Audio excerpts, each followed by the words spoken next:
राज्यात आजपासून पोलीस भरतीला सुरुवात झाली आहे। राज्यात 17,471 जागांसाठी 17 लाख उमेदवारांचे अर्ज दाखल झाले आहेत। पोलीस भरतीच्या मैदानी चाचणीला आजपासून सुरुवात झाली आहे। पाऊस असल्याने मैदानी चाचण्या 2 महिन्यांनी घ्याव्यात अशी मागणी करण्यात येत होती, मात्र राज्यातल्या सगळ्या जिल्ह्यात आजपासून पोलीस भरतीला सुरुवात झाल्याचं पाहायला मिळत आहे। आपण हे दृश्य पाहतोय नाशिक, सांगली, वाशिम, नंदुरबार, नांदेड आणि कोल्हापूरमध्ये, ज्या ठिकाणी आता हे चाचणी सुरू झालेली आहेत। अनेक उमेदवार हे चाचणी देताना पाहायला मिळतात। राज्यभरात पोलीस भरतीला आजपासून सुरुवात होते आणि ही तरुणाई मैदानावरती उतरल्याचं पाहायला मिळत आहे।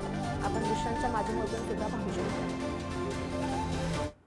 बुलढाणा जिल्हा पोलीस दलात रिक्त असलेल्या 133 पदांसाठी जी आहे ही पदभरती आजपासून सुरू झाली आहे। आपण जर या ठिकाणी पाहिलं तर आजपासून या सर्व उमेदवारांची मैदानी चाचणी जी आहे ते सकाळपासून सुरू झालेली आहे आणि त्यासाठीच्या ज्या तयारी आहे ही जिल्हा पोलीस दलाकडून संपूर्ण तयारी करण्यात आलेली आहे। आपण जर पाहिलं तर ही भरती प्रक्रिया जी आहे ती अतिशय पारदर्शीपणे आणि कुठलाही अनुचित प्रकार घडू नये याच्यासाठी CCTV कॅमेरे आणि संपूर्ण गुप्तचर यंत्रणा जी आहे ही यासाठी सतर्क झालेली आहे।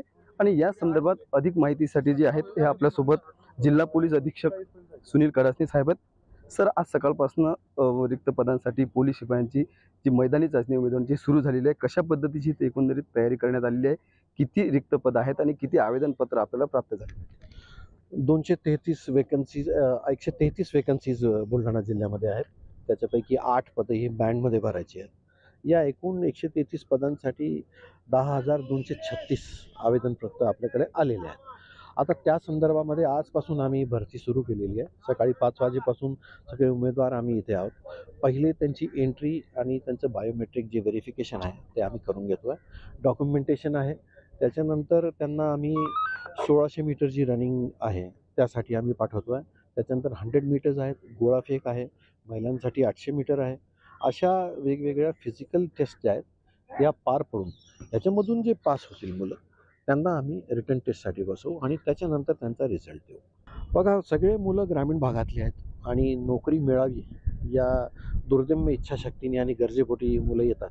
आमच्यासाठी जेवढं शक्य आहे ते आपण करतो आहे। जिल्ह्यामध्ये ट्रान्सजेंडरमध्ये 3 लोकांचं आवेदनपत्र आलेलं आहे। त्यात महिलांमध्ये बँड्समनसाठी 2 महिलांचं आलं आहे आणि एक जनरल डिस्ट्रिक्ट पोलीसमध्ये 1 आलेलं आहे।